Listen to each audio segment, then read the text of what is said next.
Hello everyone, I am very glad that you're joining this story. Subscribe, like and comment. Enjoy the story, smile more often.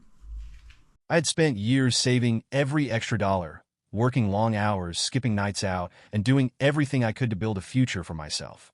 But just when I thought I was finally ready to take the next step, I found out the truth.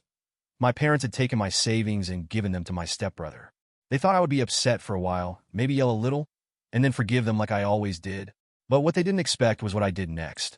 Saving money had always been second nature to me, something I started doing long before I even understood its true value. While other kids in my neighborhood were buying the newest sneakers or wasting their allowances on candy and video games, I was carefully tucking away every dollar I could. I wasn't hoarding money just for the sake of it. I had a plan, a vision of a future where I could finally be independent, finally have my own place, finally escape the suffocating environment I had grown up in. Every tip I earned from waitressing, every extra shift I took, every tutoring session I squeezed into my already packed schedule, it all went straight into my savings. I wasn't reckless. I wasn't careless. And I certainly wasn't the type to throw away my hard-earned money on impulse buys. And my parents knew this. They praised me for it, told me they were proud of how responsible I was, how mature I had become. They loved to brag to family members about how I had such a strong work ethic, about how I was so financially smart. My stepbrother, Ethan, on the other hand, was the complete opposite of me in every way imaginable. If I was careful with money, he was reckless. If I planned ahead, he lived in the moment with no regard for the future. If I worked hard, he avoided responsibility like it was a disease. He always had some new obsession, whether it was a fancy gaming setup, expensive sneakers, or some overpriced gadget he had to have. And every time he inevitably ran out of money, my parents were right there to bail him out, making excuse after excuse about why this time was different, why this time he would change. But even with all of that, even with years of watching them coddle him, I never thought they would go as far as they did. I never imagined that they would steal from me. The day I found out started just like any other. I had finally hit my goal, finally saved enough to start looking for my own place. I had spent weeks researching apartments, comparing rent prices, figuring out a realistic budget. It was the first time in my life that I actually felt excited about the future, like all my hard work was about to pay off. That morning, I walked into my bank, completely unaware that my entire world was about to shift. I stood at the ATM, my heart racing with anticipation as I pulled up my balance, ready to take out some cash for an upcoming apartment viewing. But the moment the numbers flashed on the screen, my entire body went cold. The balance wasn't just lower than I expected. It was almost empty. At first, I was convinced there had to be some kind of mistake. Maybe I had typed something wrong. Maybe the machine was malfunctioning. Maybe my app wasn't updated. I refused to believe what I was seeing. But then I started looking through the transaction history, my fingers trembling as I scrolled. That's when I saw the withdrawals, large amounts, taken out in multiple transactions over the past few months. And the worst part? The names on the transfers weren't random. They weren't the result of fraud or some stranger hacking into my account. The withdrawals were made by my parents. I stood there for what felt like an eternity, my mind struggling to process what I was seeing. Every transaction had been signed off by them, authorized through their linked accounts, as if my savings had been theirs to use all along. I felt sick, like the air had been knocked out of my lungs. This wasn't a mistake. This wasn't a misunderstanding. This was theft. I didn't even realize I had left the bank until I found myself standing outside, my phone gripped tightly in my hand, my heart pounding so hard it hurt. Without thinking, without even giving myself time to calm down, I called my mom. The second she picked up, I didn't waste any time. "Where's my money?" My voice was shaking, but I didn't care. There was a pause just long enough for me to know that she knew. She knew exactly what I was talking about. And then, instead of apologizing, instead of explaining, she let out a heavy sigh, the kind she used when she was tired of my attitude. "Sweetheart," she said, her voice full of forced patience. "We had to do it." I thought I had misheard her. "Had to do it?" I repeated, my fingers tightening around my phone. "You had to take every penny I worked for? Are you actually serious right now?" "It was for Ethan," she said, as if that was supposed to make it better, as if dropping his name would somehow make me understand. "He was in trouble, and he needed help. You have so much saved up, and he didn't have anyone else to turn to." My brain short-circuited. My entire world flipped upside down. I felt numb, like I wasn't even standing on solid ground anymore. "My money," I said slowly, trying to make her understand, trying to make sense of it all. "You gave my money to Ethan?" "He's your brother," she shot back, suddenly defensive, as if I was the unreasonable one. Family helps each other. You have plenty of time to save again, but Ethan needed it now. We thought you'd understand. I laughed, but it wasn't out of amusement. It was pure disbelief, pure rage bubbling beneath the surface, threatening to explode. You thought I'd understand? My voice cracked, but I refused to let myself break. You stole from me. You lied to me. You didn't even bother asking me. And you thought I'd be okay with it? She sighed again, like she couldn't believe I was making this into a big deal. We'll pay you back, she said, but the words sounded empty, like she was saying them just to get me to shut up. You just need to give us some time. You're lying, I said, my voice cold, deadpan. You're never going to pay me back, and we both know it. There was silence on the other end, and in that moment I knew. They never saw that money as mine. They never respected how hard I worked for it. They always believed that my effort, my savings, my future belonged to them, that I would always just deal with it the way I had been forced to deal with everything else. But they were wrong, because I wasn't just going to deal with it this time. I wasn't going to let this go. They thought I would yell for a bit and then move on. They thought I would forgive them, thought I would accept their excuses, thought I would understand. But what they didn't expect, what they never saw coming, was what I was about to do next. I don't even remember driving home that day, my hands gripping the steering wheel so tightly my knuckles turned white, my heart hammering so loudly in my ears that I barely registered anything else. All I could think about was the number I had seen on that ATM screen, the nearly empty bank account that should have been full, the proof sitting in my passenger seat that my parents had stolen from me. The betrayal burned in my chest like fire, spreading through every inch of me, making it impossible to think about anything else except the sheer audacity of what they had done. I had spent years working for that money, sacrificing time, energy, and a normal teenage life just to build something for myself. And they had stolen it like it was theirs to take, like it had never really belonged to me in the first place. By the time I reached the house, I was shaking with rage, my fingers clenched around the crumpled bank statement as I threw open the front door, barely able to contain the fury coursing through my veins.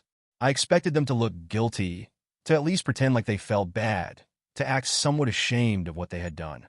But instead, my mother just let out a long, exasperated sigh, the kind she used when I was inconveniencing her, the kind that made it clear she thought I was overreacting.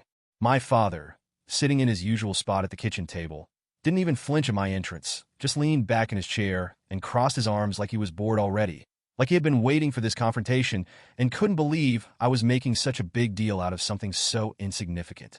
And Ethan? Ethan was sprawled out on the couch, scrolling through his phone without a care in the world, his feet kicked up on the coffee table like he didn't have a single problem in his life, like my money hadn't just funded his latest mess. I slammed the bank statement onto the table, so hard it made my father's coffee cup rattle against the wood, my breath coming out in short, angry bursts as I fought to keep myself from completely losing it. "Where's my money?" I demanded, my voice sharp, my entire body tense with barely controlled rage. My mother gave another one of those infuriating sighs, reaching for her coffee like I had just interrupted something important, like she couldn't believe I was making a scene over something that, to her, wasn't even worth discussing. "We had to do it," she said, her voice carrying that same calm, patronizing tone she always used when trying to explain things to me, as if I were a child who just didn't understand. Ethan was in trouble, and he needed help. "We're family, sweetheart. We thought you'd understand." For a second, I just stood there, frozen in complete disbelief, my brain struggling to process what I had just heard. They hadn't even tried to deny it, hadn't even hesitated before justifying what they had done, hadn't even pretended that they had done something wrong. No apology, no guilt, no regret. Just that same tired excuse I had heard my entire life, the same justification they had used every single time Ethan had screwed up and needed them to bail him out. "You had to do it?" I repeated, my voice sharp, my hands trembling, as I tried to keep myself from completely snapping. "You had to steal my entire savings? Do you have any idea how long it took me to save that money? Do you even care?" My father let out a deep sigh, rubbing his temples like he was the one with a headache, like I was the one being unreasonable.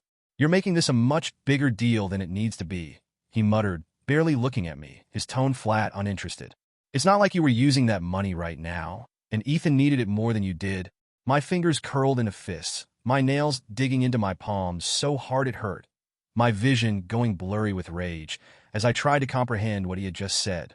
"Not like I was using it right now," I repeated, my voice dangerously low, my entire body shaking with the effort it took to not throw something. That money was for my future. That money was for me to move out, to finally have something for myself. "You had no right to touch it." No, right. Ethan finally looked up from his phone then. Not because he felt bad. Not because he had anything useful to add, but because he was annoyed by all the yelling, because I was disturbing his precious, stress-free life. Geez, it's not like they spent it all, he muttered, rolling his eyes like I was being so dramatic. Relax, they said they'll pay you back. I turned to him so fast that he actually flinched, his cocky expression slipping for just a second before he recovered, leaning back against the couch like he wasn't the reason I was standing here, feeling like my entire world had just collapsed around me. Pay me back. I spat, my voice filled with disbelief, my hands shaking at my sides. You think they're going to pay me back? With what, Ethan? The money they don't have? Or maybe with the money they're going to keep spending on you the next time you screw up? Ethan frowned at that, clearly irritated that I wasn't just dropping it, that I wasn't just rolling over like I always had, that I wasn't just accepting the fact that he had once again gotten away with everything. But I didn't care. I didn't care if he thought I was being difficult, didn't care if my parents thought I was overreacting, didn't care if they wanted me to understand. Because I didn't understand. I would never understand how they could do this to me. How they could take something I had worked so hard for and hand it over to someone who had never earned anything in his entire life. We will pay you back, my father said again, his tone carrying that same finality he always used when he wanted to shut down an argument, when he wanted to end a discussion before it even started. You just need to be patient. I laughed then, but there was no humor in it, just a sharp, bitter sound that cut through the air like a blade. You're lying, I said, my voice so cold it didn't even sound like my own. You're never going to pay me back, and we both know it. The silence that followed was louder than anything else they could have said. They thought I would yell for a while, thought I would get angry, and then move on, thought I would eventually forgive them like I always did. But they were wrong, because I wasn't just going to let this go. I wasn't going to move on. I wasn't going to let them win. They had stolen my future from me, but they had no idea what was coming next. The moment I realized there was no reasoning with them, no forcing them to understand, no way to make them see what they had done to me, something inside me shifted. I had spent my whole life doing everything they asked, bending over backward to be the responsible one, the helpful one, the person they could always count on to fix things whenever Ethan screwed up. I had been their safety net, their backup plan, the person who made their lives easier without ever expecting anything in return. But now I saw the truth with a clarity that made my stomach churn. They had never respected me. They had never seen me as someone with my own dreams, my own plans, my own life. To them, I had only ever been useful, and the second they needed something more from me, they had taken it without a second thought. I knew yelling wouldn't fix anything. I had done enough of that already, screaming at them, throwing accusations, trying to make them feel even a little of the anger that was tearing me apart from the inside. But they had just sat there, completely unmoved, acting like I was the unreasonable one, like I was making this harder than it needed to be. So, instead of wasting my breath, I did the one thing they never expected. I stopped playing along. I stopped helping. I stopped caring. I stopped doing anything for them. Stopped making their lives easier. Stopped giving them the luxury of depending on me. At first, they didn't even notice. My mother assumed I was just pouting, just being difficult, just going through a phase that I would eventually snap out of. My father barely acknowledged the shift, too wrapped up in his own routine to realize that I had stopped contributing to the household completely. Ethan, predictably, didn't care at all until it started to affect him. The dishes began piling up in the sink. The laundry baskets started overflowing. And suddenly, the little things I had always taken care of without a word were noticeably absent. My mother, who had spent years treating me like her personal housekeeper, started complaining about how messy the house was, how no one was doing their part, how she was sick of living in a pigsty. But instead of snapping to attention and cleaning up the mess like I always had, I just sat back and watched, arms crossed, saying nothing as they all started to struggle without me. It was Ethan who broke first. One evening, after coming home from whatever useless thing he had spent his day doing, he walked into the kitchen, opened the fridge, and then groaned loudly when he realized there was nothing inside that had been magically prepared for him. "Are you serious?" he muttered, slamming the door shut and turning to face me with an irritated glare. "Why is there nothing to eat?" I shrugged, barely looking up from my phone, my voice completely indifferent. "I don't know," I said casually. "Not my problem." The words hit him like a slap. And for the first time since this all started, he actually really looked at me like he was trying to figure out if I was serious. "What do you mean, not your problem?" He scoffed, arms flailing, as if the very idea of me not taking responsibility for the house was somehow unacceptable. "You always cook dinner. You always do the grocery shopping. What? Are you just not doing that anymore?" A slow, Cold smile spread across my face as I finally set my phone down, locking eyes with him, letting him see the full weight of my indifference. "Nope," I said simply. "I'm done." His mouth opened and closed, his eyebrows pulling together in something that was half frustration, half disbelief. "You're being so dramatic," he groaned, running a hand through his hair like I was the one being unreasonable, like I was the one who had taken something from him. "It's not like you needed that savings account right now." And that was the moment it finally hit me. He didn't get it. He never had. He wasn't just entitled. He wasn't just spoiled. He genuinely, truly believed that what had happened wasn't a big deal, that I should just move on because, to him, my money was never really mine to begin with. My blood went cold, my hands tightening into fists at my sides, my jaw locking as I fought the overwhelming urge to scream at him. But I didn't, because suddenly, I realized something even more important than my anger, something that filled me with a sense of purpose I hadn't felt before. I wasn't just going to sit here and accept this. I wasn't going to let them win. I was going to do something about it. I stood up slowly, my heart pounding in my chest, my face unreadable as I met Ethan's gaze. "You know what?" I said, my voice oddly calm, eerily composed. "You're right. I didn't need the money right now." I took a step forward, watching as he instinctively leaned back, sensing that something had shifted, that something dangerous had awakened in me. But I was going to use it soon. I earned that money. I worked for that money. And you? You took it without a second thought. Just like you've always taken everything without caring about how it affects anyone else. Ethan scoffed, rolling his eyes, but I could see the way his fingers twitched at his sides, could see the small flicker of doubt crossing his face. "Whatever," he muttered, waving me off like I was just being annoying. "It's just money." That was it. That was the final confirmation I needed. He wasn't sorry. He never would be. And my parents? They weren't going to change either. But I was done being their fool. I walked past him, ignoring his continued grumbling, ignoring the way my mother was muttering to herself about how ungrateful I was, ignoring the way my father barely even looked up as I passed. I wasn't going to waste my energy trying to make them understand, wasn't going to waste my breath on people who had never respected me in the first place. They had taken everything from me. But now it was my turn. They had no idea what I had planned, no idea what was coming next, but they were about to find out. The days following my decision to stop playing along were eerily quiet, filled with tense silences, unspoken resentment, and the weight of a family that was beginning to realize they had lost control over me. My parents weren't used to me not complying, weren't used to me not fixing things, weren't used to me simply refusing to be their convenient solution whenever Ethan's reckless behavior got out of hand. But instead of arguing, instead of yelling, instead of demanding something they would never give me, I did what they least expected. I started planning my next move. At first, my focus was simple, rebuilding what they had stolen from me. I couldn't get back the years I had spent saving, couldn't reclaim the sacrifices I had made, couldn't erase the betrayal that burned deep in my chest every time I thought about how easily they had justified what they did. But I could start again, this time smarter, this time untouchable. I opened a brand new bank account at a completely different bank, one that my parents had no access to, one they didn't even know existed. Every extra dollar I made went straight into that account, hidden away where they could never get their hands on it. I picked up additional shifts at work, skipped unnecessary expenses, and made a list of every financial goal I needed to hit before I could finally leave for good. But it wasn't enough. It wasn't enough to just rebuild, to just quietly recover from the mess they had created. I wanted them to feel the consequences of what they had done, wanted them to understand that their actions weren't just some minor inconvenience that I would eventually get over. They had stolen from me, had used me, had laughed in my face, and expected me to just forgive them like nothing had happened. And if there was one thing I knew about my parents, it was that they hated looking bad in front of other people.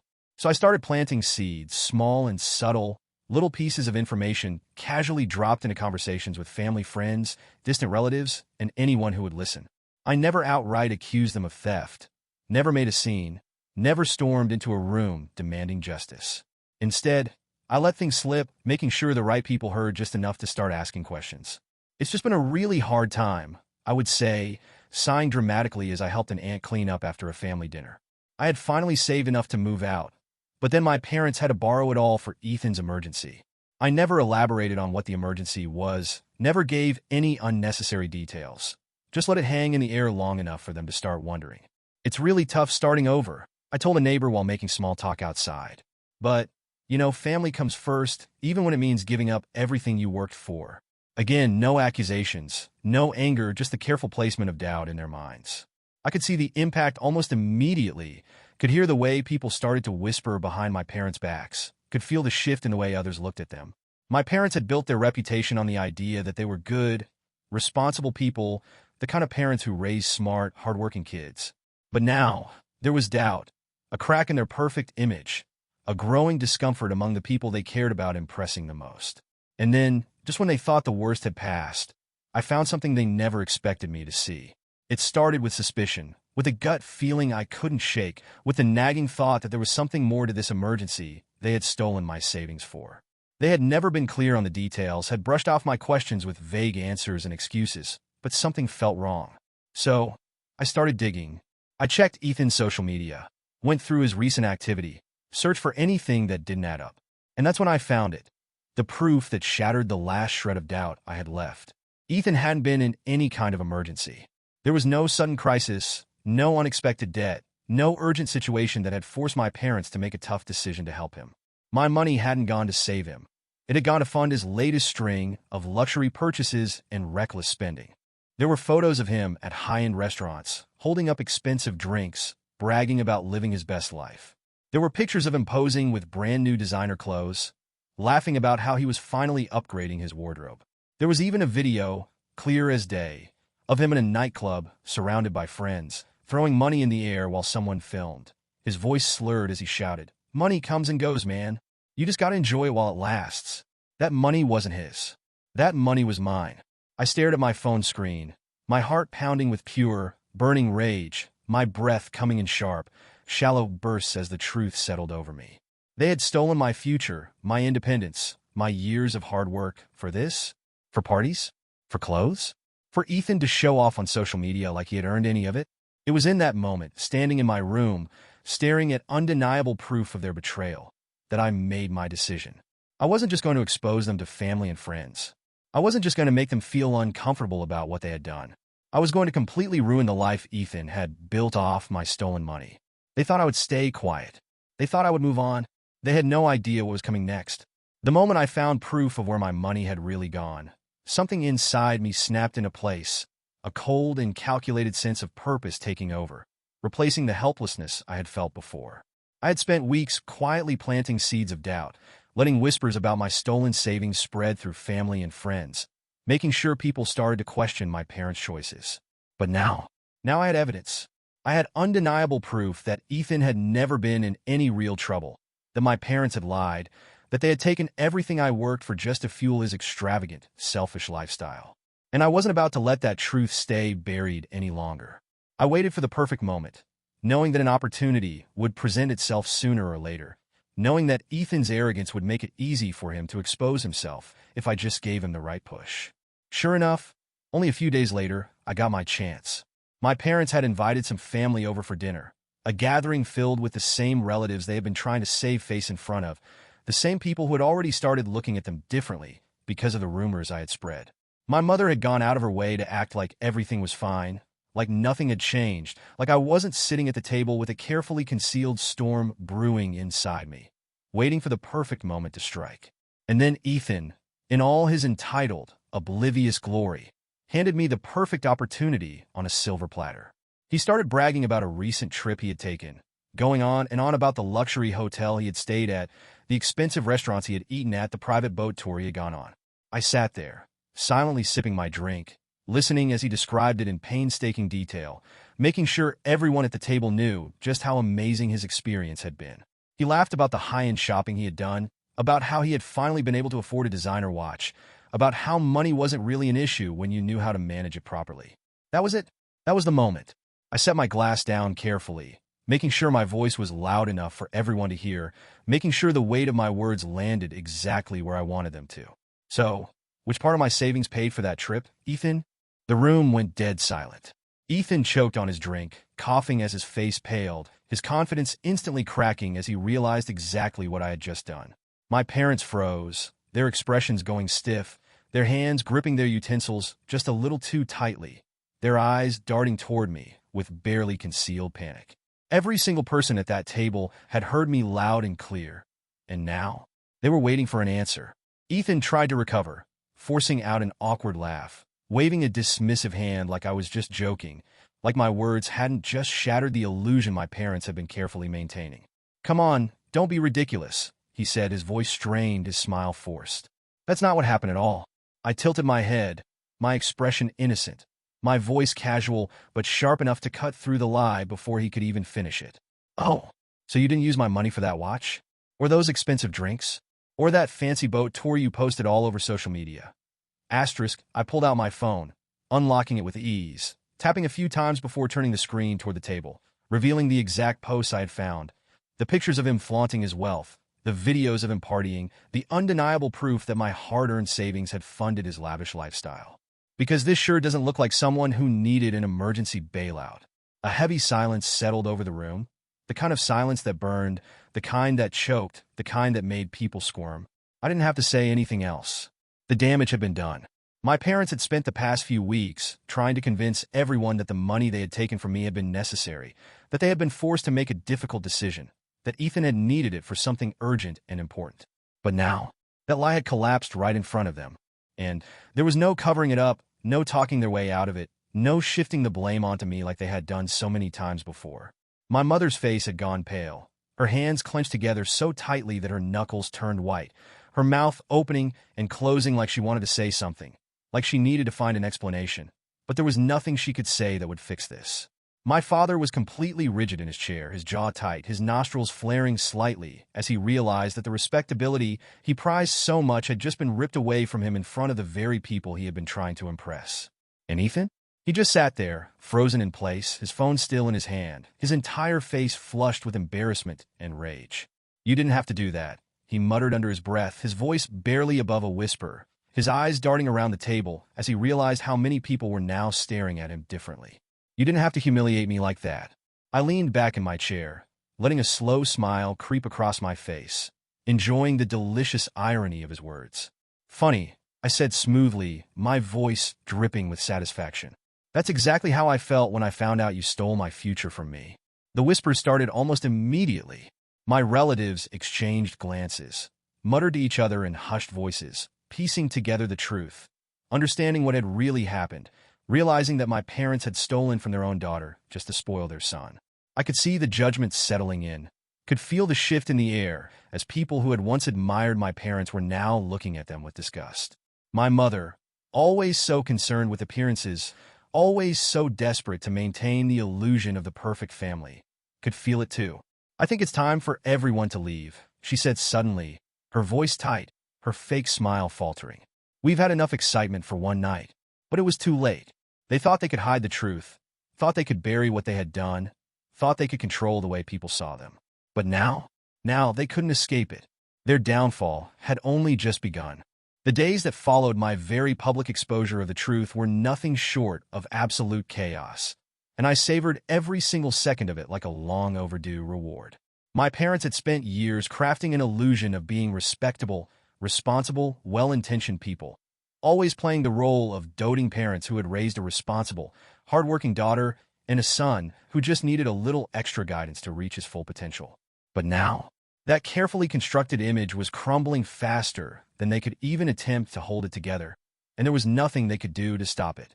The whispers spread like wildfire, twisting their way through our extended family, our neighbors, my parents' friends, and anyone else who had ever bought into their false narrative of being selfless, devoted parents. At first, they tried to contain the damage, acting like nothing had changed, behaving as though the night of the family dinner had been just a simple misunderstanding, as though they still had control over the situation.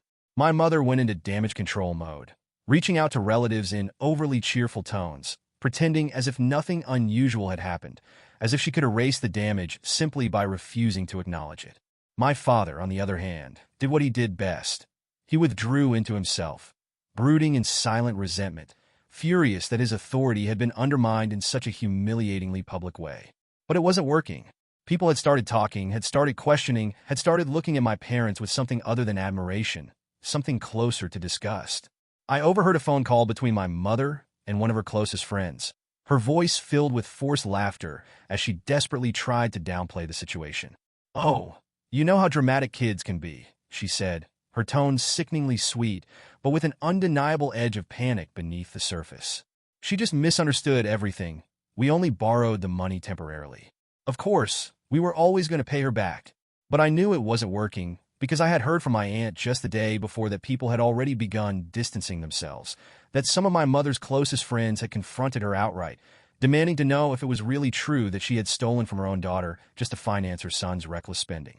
My father, who had always been obsessed with appearances and how others viewed him, was now being forced to deal with the humiliation of knowing that the truth was out, that the respectability he had worked so hard to project had been shattered beyond repair.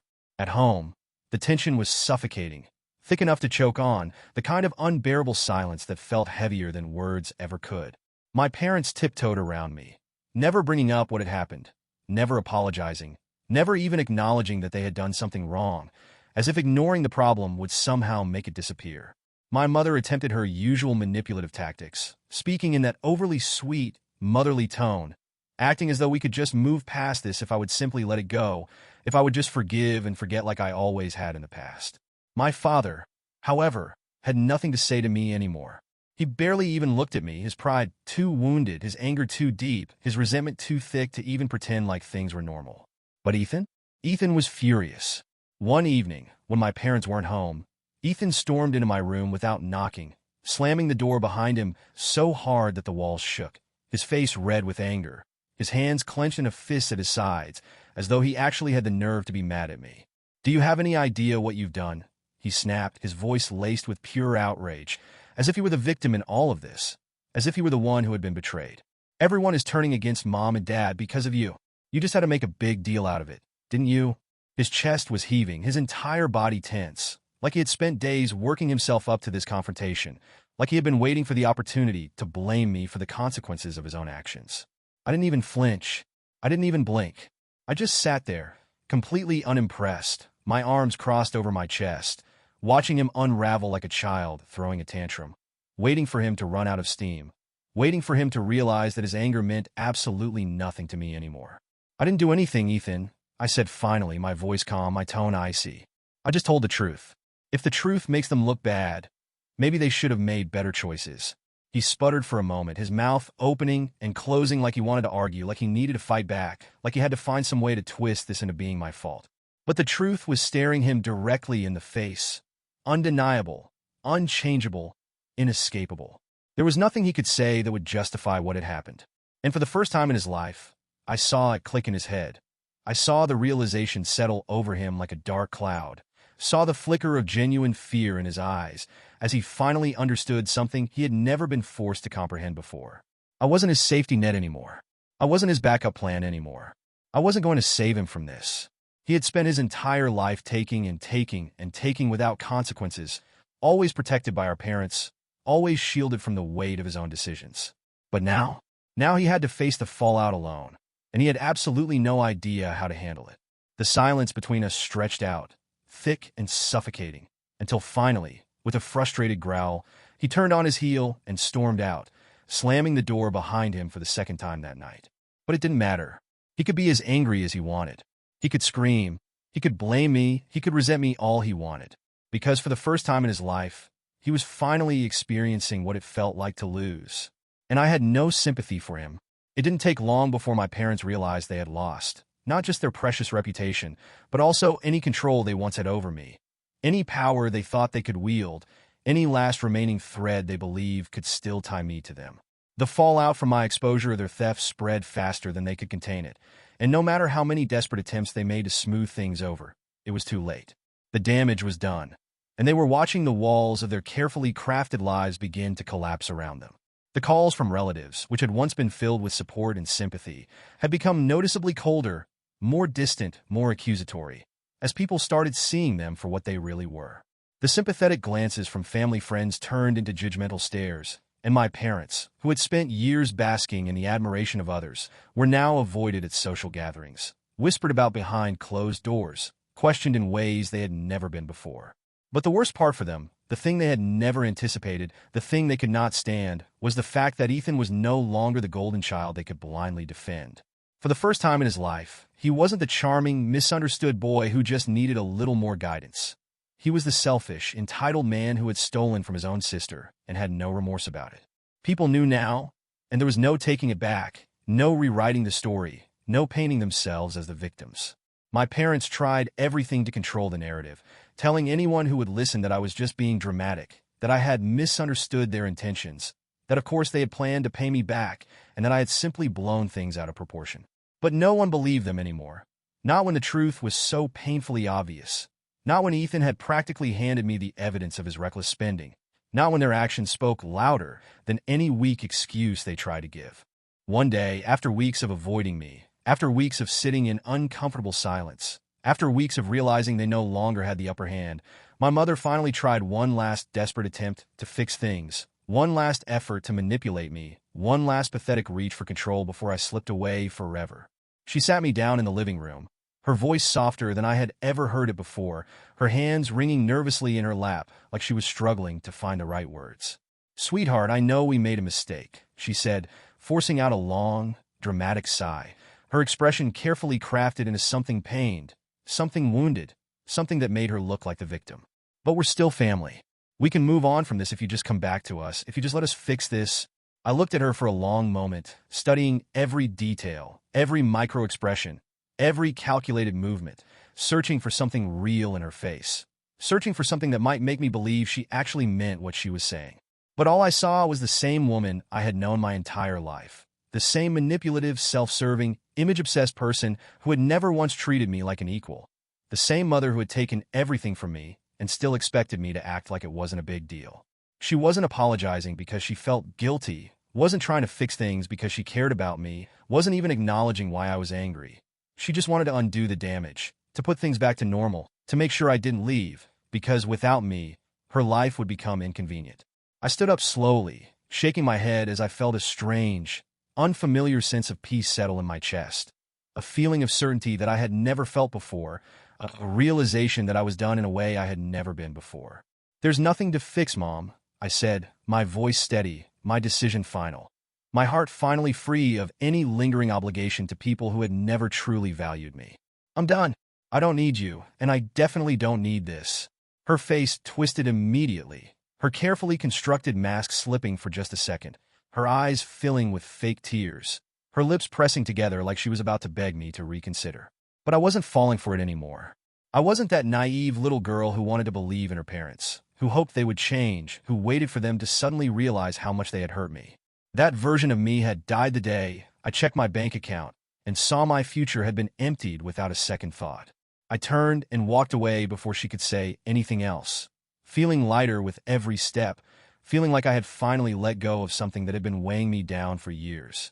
That was the last real conversation I ever had with my mother, the last time I let her guilt trip me into staying in a family that had never really valued me, the last time I allowed her to have any power over my emotions.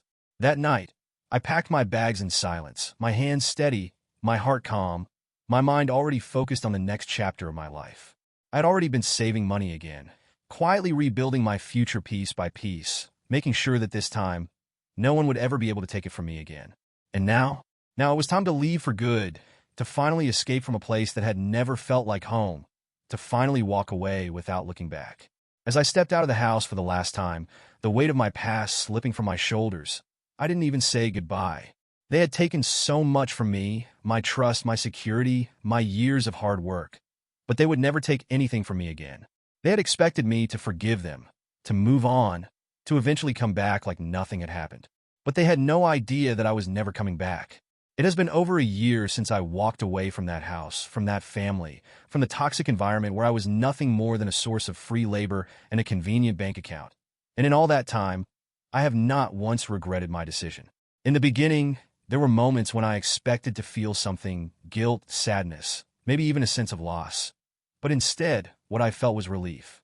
Every morning, I wake up in my own apartment, a place I paid for with my own money, furnished with things that belong only to me, filled with a peace I had never known when I lived under my parents' roof.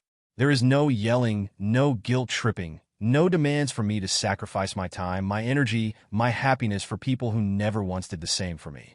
I don't have to worry about my savings being stolen from me in the dead of night. Don't have to fight for basic respect. Don't have to feel like an outsider in my own home. Everything I have now is mine, and there is not a single thing they could do to take it away from me. At first, my parents seemed to believe that I would come back eventually, that I just needed time to cool off, that I would forgive them the way I always had in the past. They sent messages every few weeks, acting as if nothing had happened, pretending as though the life-altering betrayal they had committed was just a simple misunderstanding that could be smoothed over with enough time. My mother tried to play the concerned parent, sending me long messages about how much they missed me, about how families should stick together, about how I should let go of the past. My father, who had spent years treating me like an inconvenience, suddenly started pretending to care, asking if I was doing okay, if I needed anything, as if he hadn't spent my entire life making sure I had nothing unless it benefited him.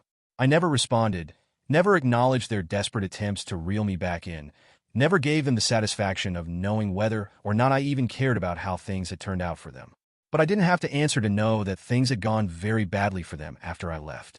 The last time I heard from a relative, it was through an aunt who had always been a little too nosy for her own good, one who loved to gossip and couldn't help but spill every detail when she called to check in on me. She told me that my parents were struggling financially, that losing their reputation had hit them harder than they had ever expected, that people who once respected them now wanted nothing to do with them. Without me there to pick up the slack, to clean up their messes, to be their silent, obedient fixer, they had fallen apart. My mother, who had always been obsessed with keeping up appearances, now found herself being ignored by the very friend she had spent years trying to impress. My father, who had spent his whole life priding himself on his control over his family, now had no one left who actually listened to him. And Ethan? Ethan had burned through every last cent of the money they stole from me, had wasted it all on the same reckless spending that had gotten him into trouble in the first place. He was now in worse financial shape than ever, drowning in debt, calling my parents for help every other week, demanding more money they no longer had. I heard that he had lost friends over it, that people who had once admired his carefree lifestyle had abandoned him the moment they realized he had nothing left to offer. Without me there to unknowingly fund his stupidity, without my parents being able to take from me whenever they wanted, Ethan was now finally facing the consequences of his own actions. And that was a level of justice I never thought I would live to see.